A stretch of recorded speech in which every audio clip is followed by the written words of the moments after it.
Live from the KUDZUKIAN studios in Memphis, Tennessee, this is ARTIVISM with your host, Linda Steele.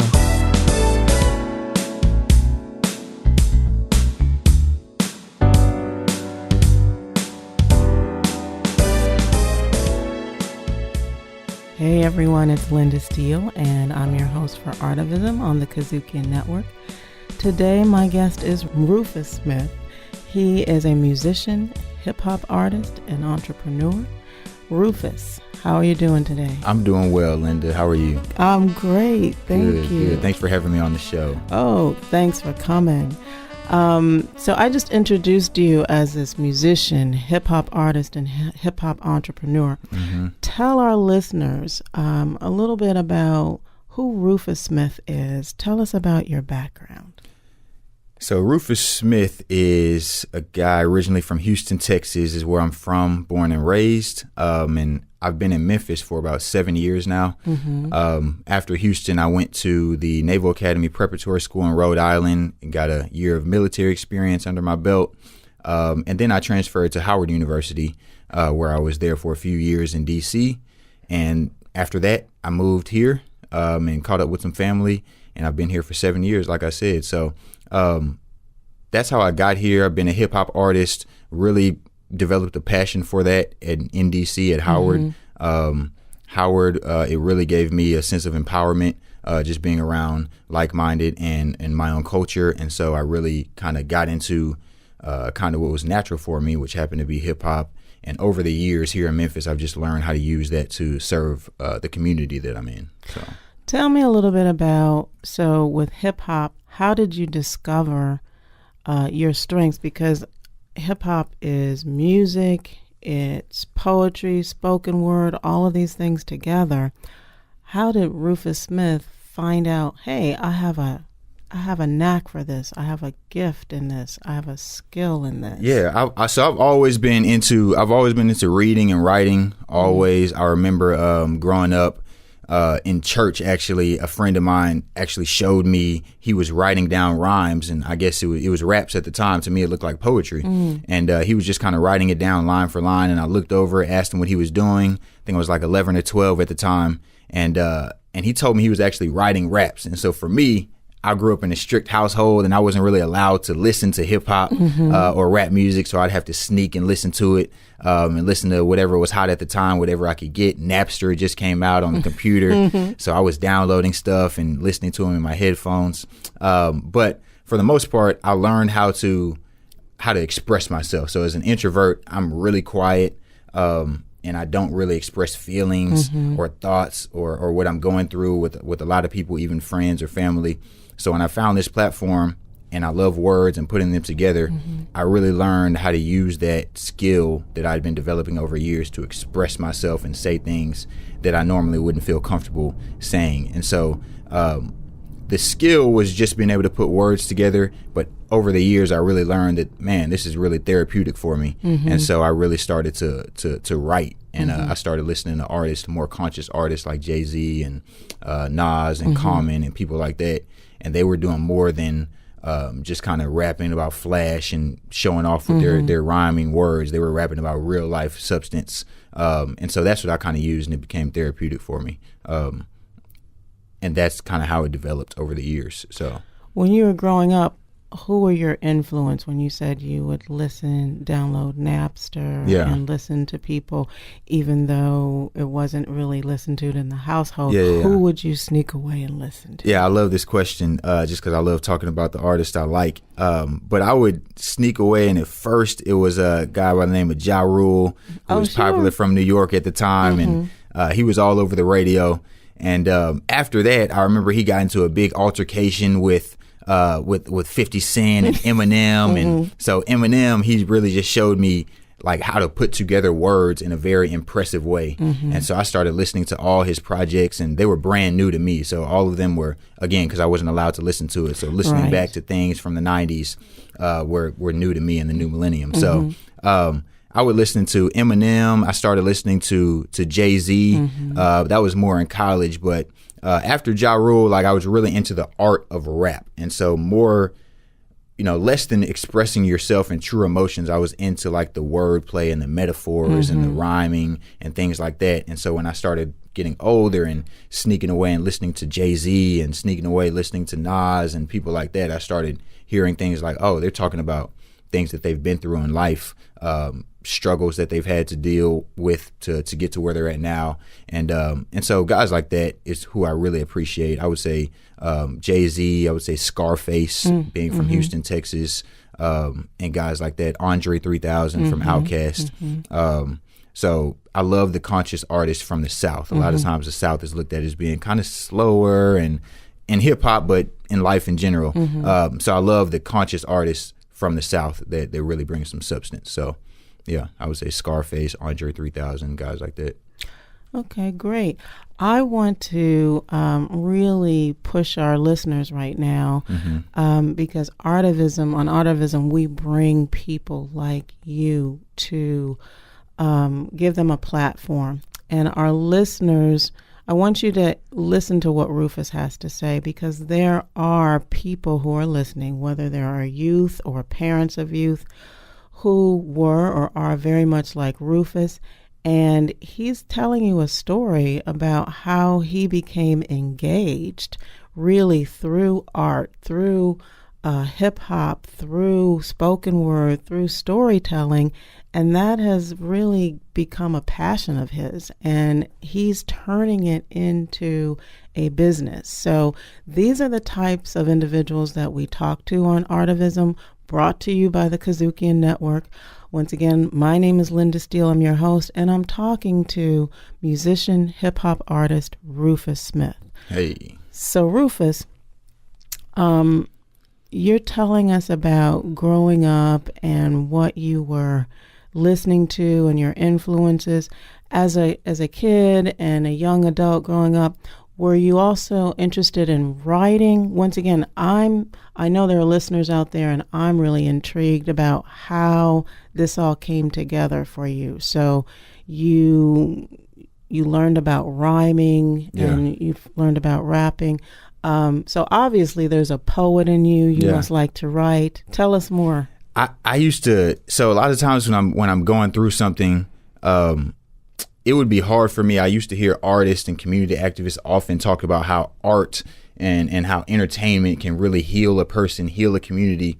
And I would have an issue with that because for me, at the end of the day, it boils down to fun. That's what I thought it was, which it is. And so for me, it was like, man, I just feel like maybe they're just saying that to kind of sell their product or sell the program, the fact that it's therapeutic or whatnot. Until you kind of keep living life and you realize I do go through things, and I went through a hard time, and I realized the thing that I kept doing when I had no one to speak to about it because it was awkward or it was 2:00 in the morning or whatever, I had my headphones and I put them in my ear and I would listen to a particular set of songs, walk around at night or whatever, and it just brought me a certain ease. And so the power in the words, the power in the rhymes that these guys would have, and the fact that I would relate to what they were saying, it really brought a healing component that came along with the music. And that's what I wanted to deliver. So for me, when I'm writing, I was always into, like I was saying, the metaphorical writing and just the skill and all the literary elements involved in poetry. But when you have these rhymes and these lines that kind of just hit home for people, and you're just talking about life experiences, for me, the rhyme really delivers it. So you can say it in a book, you can say it in an essay, but when you make it rhyme, for me personally, I know it really hits home, and I can really feel the poetry. I can feel the power behind the words. So that's what I really started to try to do with my work, and try to really relate to people and say things that maybe a lot of people are uncomfortable saying, and make it very understandable and make it rhyme. I really think there's power behind the rhyme and behind the words. So when I'm writing, when I'm working on my skill, that's really what I'm trying to do, is just trying to tap into people's hearts with words, and really try to touch them. Because I know for me, that's my number one go-to thing when I'm going through something. I don't really like to talk about it with anyone, which could be an issue, but the most comfortable thing for me to do is put headphones in, walk around, and listen to an artist just kind of talk about the same situation. So yeah. Thank you. And you're listening to ArtIvism on the KUDZUKIAN Network. And I'm Linda Steele, your host, talking to Rufus Smith, musician, hip-hop artist, and entrepreneur. And we'll be right back.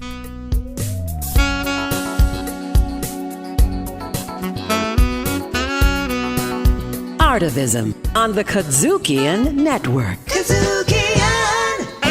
Riffin' on jazz. This next gentleman we're talking about has an unforgettable voice. My sugar is so refined. Jazz was the happiest. Al Calloway went to my school. Oh, really? Yes, he's not an alum because he didn't graduate. He has some gigs to do. Riffin' on jazz on the KUDZUKIAN Network. Hey, I'm Rufus Smith. I'm a hip-hop artist and a hip-hop entrepreneur, and you are listening to ARTIVISM on the KUDZUKIAN Network.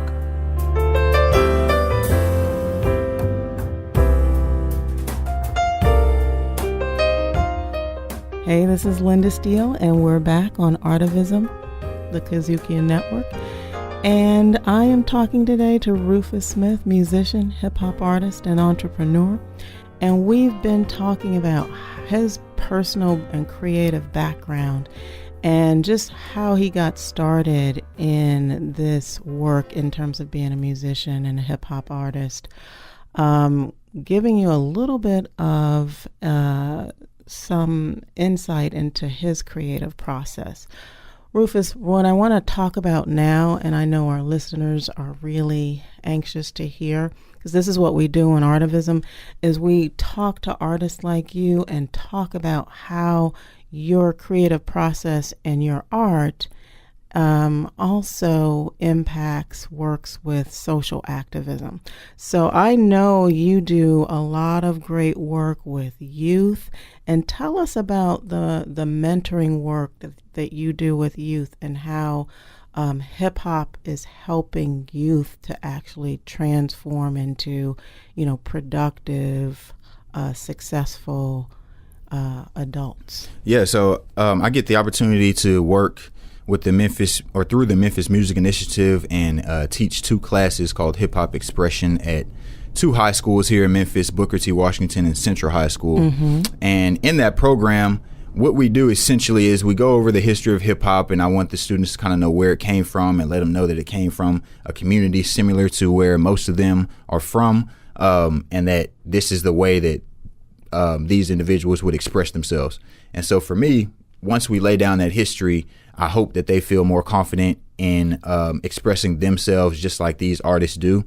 And so we give them a platform to do that. And what I see from that is just things that they obviously have on their chest that have been built up, that they don't have a platform to get it out on. So for me, I was always saying that hip hop, I'm an introvert. I don't get to express a lot of things. And obviously, I think that goes for a lot of people, even extroverts, just because a lot of things, especially for males, I can speak for us, it's not comfortable to speak about depression. It's not comfortable to speak about being lonely. It's not comfortable to speak about these kind of sensitive issues. But art can make it kind of creative and I guess fun, for lack of better terms. And so what I see these students really saying deep things that I wouldn't expect them to say to someone who comes in twice a week, just because this is the only platform that they get a chance to express these things in a place where they're trapped for at least 8 hours a day. So I've heard things that students release from things like going on at home, from siblings being killed, things like them going through just personal issues and sexual issues at home that they shouldn't have to deal with at 14 and 15 years old. And so what I see is the confidence that they gain from being able to express these things, express them in front of the class in a cool way, in a rhyming way, in a poetic way. And then all of a sudden they get this kind of respect from their peers because their peers are going through the same thing. And so all of a sudden now this piece of art, which is very personal, becomes something useful and therapeutic for everyone around them. And that empowers them themselves in other classes, in other walks of life. And now all of a sudden after school, you're going to the studio, you have something to do. At your basketball game, you're playing a song at halftime. So you're doing more than what you're capable of in your mind doing, and really stretching their limits and pushing their, I would say expanding their confidence is what it does. Oh, great. So the students that come to you, tell me a little bit about them. Male, female, are they coming to you as students who want to get involved professionally in hip hop, or are they just, average students who are saying, hey, this looks interesting and I want to learn more about how to express myself through hip hop? Tell me a little bit more. So I actually wish it was one of those, but it happens to be neither. The students that come there, it's a general music class. Oh, and so okay. How that looks is in every school you have band or choir or orchestra, one of the named or maybe all of them, but then you have general music. And so for these other music programs, they're actually choosing to be in these classes. They're choosing to be in band. They're choosing to be in orchestra. And so there's already a sense of empowerment and confidence that comes with that. You want to be there, and so you're going to be there. You're going to learn whatever the teacher has to offer, usually. So for me, in general music, I get the rest of the students that don't choose anything. And so they really don't have a choice whether they want to learn hip hop or not. For me personally, though, what I experience is it's a great subject for that population, just because that specific population, when you're just thrown a class of 50 students from an urban community, hip hop is going to resonate with, a large majority of them. So it just naturally works out, but I can't say that they choose to come. But what I do see is even for those who have no desire to be a hip hop artist, to be a rapper, producer, or a musician at all, hip hop is such a culture, more than a genre of music, that you have so many ways to get involved, whether it's in an activist form, whether it's just being an engineer, whether it's being a promoter on social media for a friend, or just throwing out ideas. We do the whole nine. So music videos for songs and things like that. So there's different ways to express yourself in music. And it just works out because usually students are somewhat into music or film or something to do with IT. So for the most part, I will say we have a couple students here or there who are just kind of checked out, and we have to find a way to get them tuned in. But for the most part, it works for a group of students in this population. So it's like a music elective. Exactly. And but that's great. Once again, on Artivism, we bring artists like Rufus here, and we talk about these types of issues. And I just want to make sure that our listeners, who are parents as well as students, understand that really listen to Rufus' story and really listen to what he's talking about in terms of hip hop and how it is therapeutic and how it can help, regardless of whether you want to be a professional musician. It can help just in terms of being therapeutic, and those things that you may not be, if you're a youth, may not want to talk about with your parents, or understand parents, here's a way that youth can actually deal with some of the issues that they're having and may not be talking to you about. So once again, you're listening to Artivism on the KUDZUKIAN Network. I'm Linda Steele, and I'm speaking to Rufus Smith, and we'll be right back.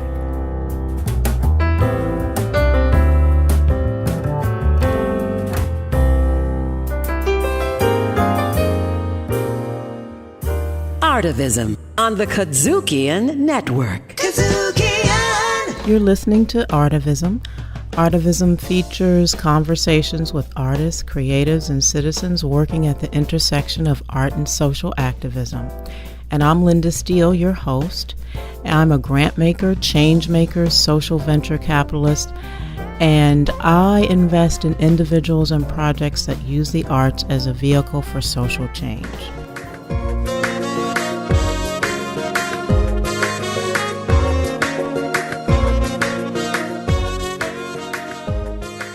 I'm back on Artivism by the KUDZUKIAN Network with Rufus Smith, musician, hip-hop artist, and entrepreneur. And we've just been having a fascinating conversation about his work with youth and how that's actually therapeutic, working with hip-hop and lyrics and rhyme. Rufus, I just wanted to end out this particular conversation with talking about the power of storytelling and mentoring. Can you just tell us, do you have any, I know you have some stories about youth and how they've been transformed by some of this work. Can you share some stories? Yeah, I would love to share this awesome story about one of my students who gives me permission to say her name. Great. And her name is Rufus Smith. She's a freshman at Douglas High School, and so I'm involved with her kind of in the after school program in the music studio. Mm-hmm. She comes in a lot, gets to express herself. She was expressing to me about kind of an awkward relationship she had with her dad, just not being able to see him as much as she would like to growing up. Mm-hmm. And she was wanting to express that in song. And so we were kind of working on that, kind of choose some music for it, what we were doing the day before. And then the next day came, and I was going into the studio, kind of opening up, and I usually let no students in there while I'm getting everything turned on. And so she kind of knocked on the window prematurely. And I was getting ready to be like, come on, Kayla, give me another 10 minutes and I'll let you in. But I looked at the window and she had an older man that was with her. And so she said, she wanted him to come in the studio. So I kind of made an exception, opened the door up, and she brought him in, introduced him as her dad. And so I got to meet Kayla's dad. She had no idea he was coming by. Wow. So he kind of just showed up at the studio because he had been seeing some stuff she was posting on Facebook. Mm-hmm. And so he showed up just to kind of see what it was, and kind of came in just to see what his daughter been doing every day. And so I got to bring him inside the studio, turn the computer on, and played her song for him. This is a tough guy. His name's Phil. He's a friend of mine now, but he's a big guy, big muscular guy. Came in with a muscle shirt, and so he was sitting down. I played her song for him, and I turned around, and he was on the couch in the studio in tears. Wow. And so he was just kind of letting me know that he was an artist, one, and then he was letting me know just to see his daughter do what he once wanted to make a living off of, and doing it so well and so much better, these are his words, than what he was doing. He just couldn't stand the emotion.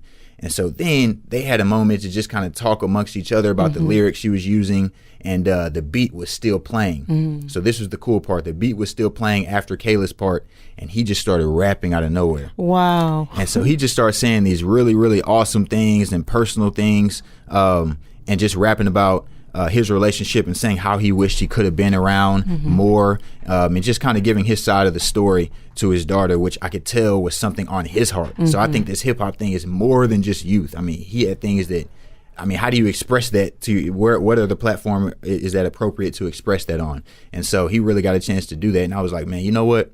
You're obviously super talented at this thing, and you obviously have experience doing it. Can I get you to go into the booth right now? Wow. Her dad got into the booth. Phil, he went into the booth, and Kayla's right here on the couch watching her dad rap. She's never seen him rap before or anything. So he goes in there and just talks about a freestyle about, I remember some of the lyrics were, man, this beat, I'm a slaughter. I do anything for my daughter. I couldn't be the best father, something like that, and just going in. And it was really emotional, not a dry eye in the studio. It was one of the most touching moments I've had making hip hop music with students. And just to see the relationship strengthen in that moment between him and his daughter, and just they got closer in that moment in the studio, I just felt honored and privileged to witness something like that. But for me, a story like that is what really, really embodies what this hip hop thing can do, and how much people need a platform to express these thoughts and express these feelings. And I'm not there to judge anything or anyone for whatever they're expressing. I just know as a human, man, there's nothing like being able to get something off your chest when you haven't found a way to do that. Wow. So lyrics are activism, rhymes, activism, also very therapeutic. You're listening to Artivism on the KUDZUKIAN Network. I'm Linda Steele, speaking with musician, hip-hop artist, mentor, therapist, Rufus Smith. Hey, guys. Now, Rufus, I have to ask you, give us a taste of some of your work. Can you do that for us? I would love to do that. I'm not asked to rap too much on interviews, so I'd love to do that. But yeah, let's see. Let's see. I would say, isn't this awkward? Rufus outshined an alumnus from Harvard. Only degree I got is my deodorant. Can't believe they about to make me an offer. I'ma go nuts like George Washington Carver. I showed up to church to thank God at the altar. I know they worked hard. Guess I just worked harder. Now I'm boss and I got the sauce like it's tartar, I'm saying.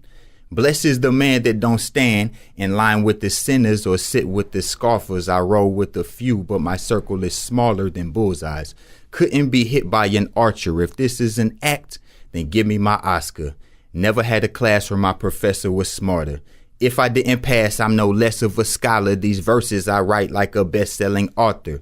Can't no one deny that Rufus is smart. Dropped out of college to pursue my art. But my career had an unusual start. I didn't follow these rules, I just followed my heart. I said I was a rapper, they all would just laugh. To accomplish my dreams, I took the alternate path. Next thing you know, I'm a part of the staff, leading the team. LeBron on the Cavs. We about to take off, I'm just trying to get funding. Have faith and be patient, I promise it's coming. Sit back, let's have us an honest discussion about your goals and dreams, how your job ought to function. Break it down, granular. Move up, not angular. 5 years ago, I made less than a janitor. Got my hands dirty, God gave me a manicure. Prayed to God, then I wrote a note to my chancellor. I told him, look me up, I got bars like a banister. My little homies are better, I'm just trying to be their manager. Never played poker, but with life, I'm a gambler. Y'all watch Game of Thrones? I want the money like a Lannister. Set my people up, our mission is to serve the public. Family or philanthropy, similar type of subjects. I do it for the youth, yeah, the people gonna love it. From $3,000 to 10 to $1 million budget. The end. Thank you, Rufus. Thank you. You are listening to Rufus Smith, musician, hip-hop artist, entrepreneur, philanthropist on ARTIVISM by the KUDZUKIAN Network. I'm Linda Steele. I'm your host today. And so, Rufus, how can people follow you, support you, get your new CD? Tell us what's up with Rufus. What's the update? Guys, I got a brand new album I just released a couple weeks ago. It's called Alternate Path. You can find that on any music platform, iTunes, Spotify, Amazon, Tidal, whatever's out there. And my artist name is Gospel of Rufus. And so you can find me on any platform at Gospel of Rufus. That's Facebook, Twitter, and Instagram. I'm mainly on Instagram. So I love if you support the album, buy it if you like it. Go to my website, gospelofrufus.com. Let me know your favorite song. Hit me up on Instagram. But thank you for the support. It's been a pleasure to be here on ARTIVISM. And thanks, Linda. Thank you. Thank you, Rufus. I do have to say, your CD cover is beautiful. Thank you. Tell us who did the photography and the artwork. It's a guy named Chuck Nardi. He does a lot of artist work here in Memphis, and he's been working with me for about 3 years now. So he did that work. And then we had Siffin A is what I know her as. Yes. So she's a DJ around town. She helped me put some of it together. And also Hannah with ArtUp helped me do some of the design as well. And so just a community effort. I love getting as many people working on the project as I can. So thank you guys, Siffin, Hannah, and Chuck. Thank you. It is a beautiful album, CD inside and out. So please go buy it, download it. Go get it. Go get it. You'll like it. I know you'll like it, especially if you're an entrepreneur. Thank you, Rufus. Again, you've been listening to ARTIVISM on the KUDZUKIAN Network. I'm Linda Steele, your host. We're out. You will find the ARTIVISM podcast at the intersection of art and social activism. ARTIVISM is executive produced by ArtUp, hosted by Linda Steele, produced, directed, and distributed by KUDZUKIAN.